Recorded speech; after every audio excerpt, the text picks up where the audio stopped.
flight, came to the airport because it's an international airport there. But everything goes down there. Like, I mean, the Fugees came from Jersey, from Newark, Lauryn Hill, all of them came, Redman. You know, we get a lot of Whitney Houston.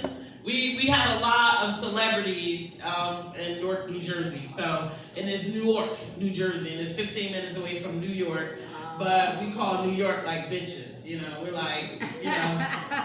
So it's a lot of credit. So whenever I tell people, I mean, like literally, my husband had some friends come stay, and our friends from Gainesville she was like, you know, I read a book about these two doctors that grew up in Newark, New Jersey.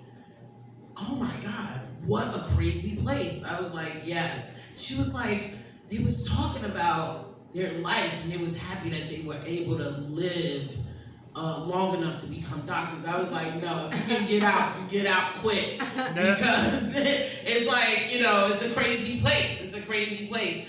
And now it's supposed to be super cultured. I mean, it's always been cultured, but now it's supposed to, it's not safe. It's not safe. It's just not safe.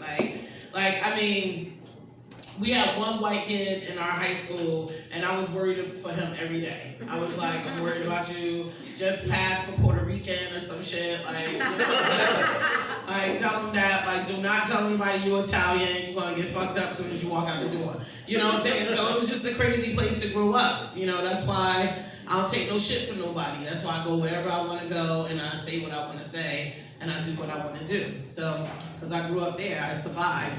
And it should be a book, like I Survived Newark, New Jersey. You know, okay, y'all. We're coming down to our last comedian for the evening. I thought I would tell like some jokes because we got time on our hands, but nah, we good. I think that this guy would be great closing it out tonight. No pressure. No pressure. Just have fun. All right, y'all. Please give it up for Liam Ulrich.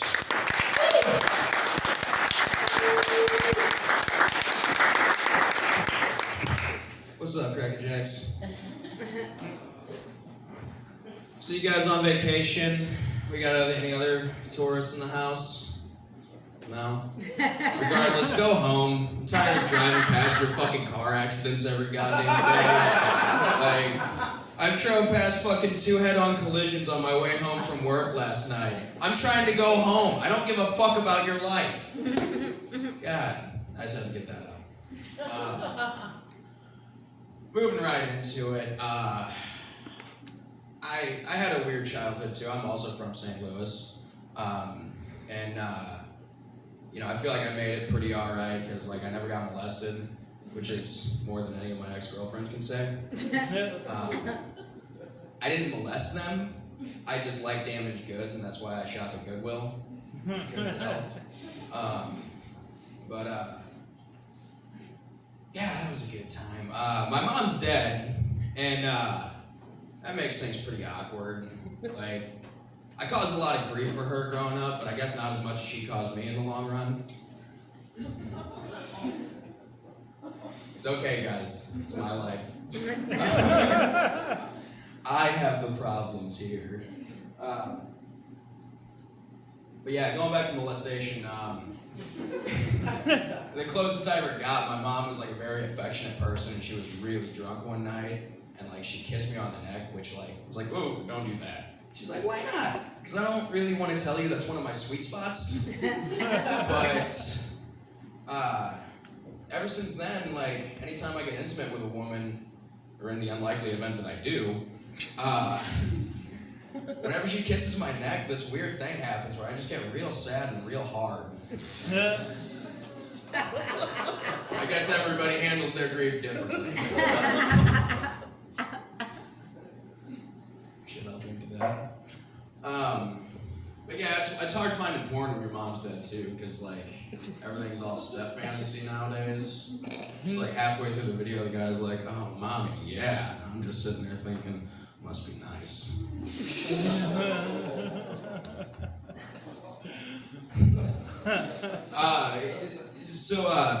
You guys familiar with Jefferson County?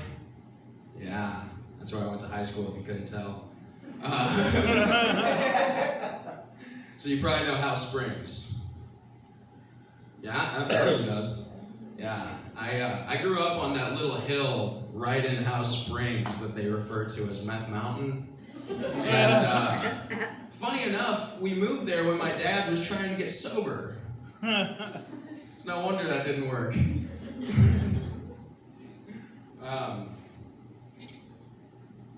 Yeah, it's not just my parents that were fucked up. My grandpa was a schizophrenic army vet. And, he's the least fucked up one. At least he was diagnosed. When he was over in Nam, he heard God tell him to go hit somebody. So he walked around the base and was like, "You want me to hit you? You want me to hit you?" Goes up to a lieutenant and says, "God told me to hit you." And the guy was like, "Well, if God told you to hit me, then hit me." Which, you're asking for it, literally. So fucking Grandpa wails him, breaks his nose in his orbit.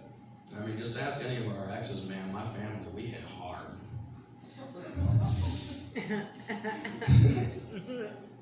But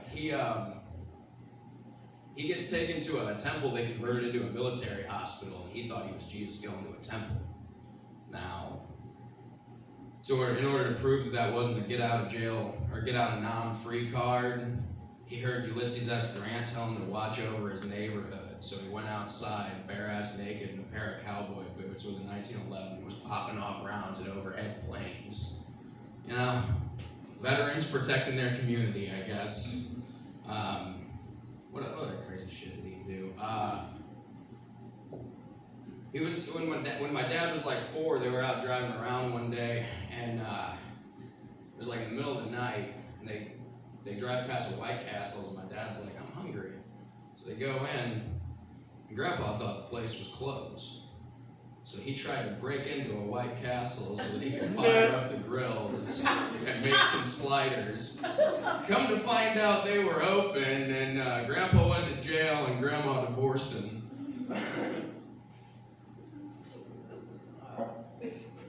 Yeah. Apologies are weird. Given what I've told you about my family, you can probably guess that I get apologized to pretty frequently. And like whenever someone apologizes, it's always like, "Oh, I didn't mean to do that. I wasn't trying to do this." Like, what's next? I didn't mean to rape that bitch. The animal instinct kicked in.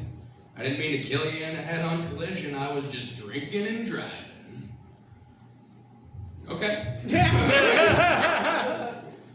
Don't worry, I'll be drinking and driving on the way home. So probably gonna bite me in the ass one of these days. Any psychonauts in the crowd? You guys like drugs? Yep. Yeah. You didn't have to answer, actually.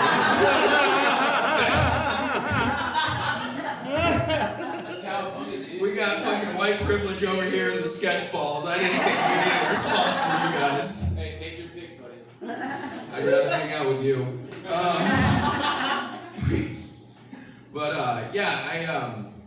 I had a pretty profound moment at a music festival one time. I ate one too many mushrooms, and I felt the fear, And like everywhere I walked, like at one point I dragged my friends into the darkest part of the woods, and I'm like, "Guys, something stinks in Illinois." Which, you ever been there? It reeks of various animal manure, so I wasn't entirely wrong.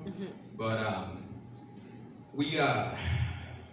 they're like, "What's up?" And I'm like, "Man, every time I look at somebody, they're looking at me, much like you guys are right now."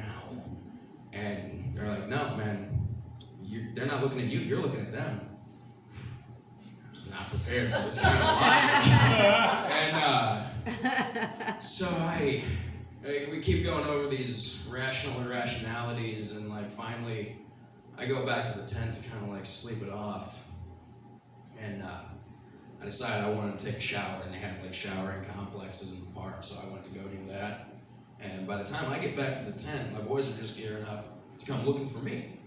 And they're like, "Where the fuck have you been?" And so we sit down and smoke a blunt, and one of my buddies hands me a hunk of French bread and a sack of wine from a wine box, like a big purple tit, and he's like, "Here, Leroy, have some bread and wine." I thought, what are we, fucking Catholic now?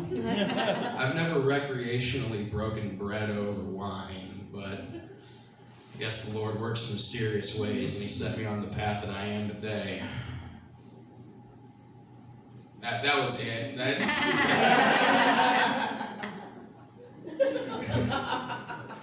That's about all I know about the Bible, too. My Christian grandma would be very disappointed in me. Shit, how much time do I still have? 2 minutes. 2 minutes? Oh, what can I talk about in 2 minutes? So I work at this weird German restaurant, and there's only like 15 of us there, and on the weekends, we got a polka band, and the girls wear those like long skirt dundles, or dirndls, how the fuck they pronounce it, and I wear lederhosen. Just imagine how good that looks. And my legs are hairy.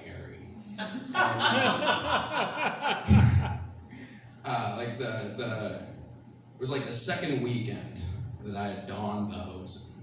And like I didn't know how this shit fit, and like those suspenders are like just for show, so I'm like walking around like a gangbanger German teenager, and that part didn't nothing.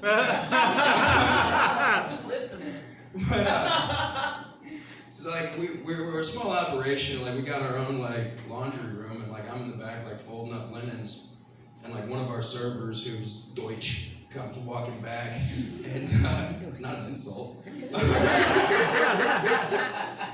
She sees my hose in her sack, and she's like, "What is wrong with your trousers?" Like I don't know. I wasn't raised wearing this shit. So she bends me over the wash machine and starts like working the business back there. Like I don't know what she's feeling, but it's getting snug as a bug in a rug. And like she gives me like this abrasive push off my back when she's done, and is like, "Yeah, now just tell me if you have to take a shit." In your mouth? I know the Germans are into that. Like, yes, ma'am. I've never been so scared and aroused in my whole life. Alright, that's my time, guys. Thank you very much.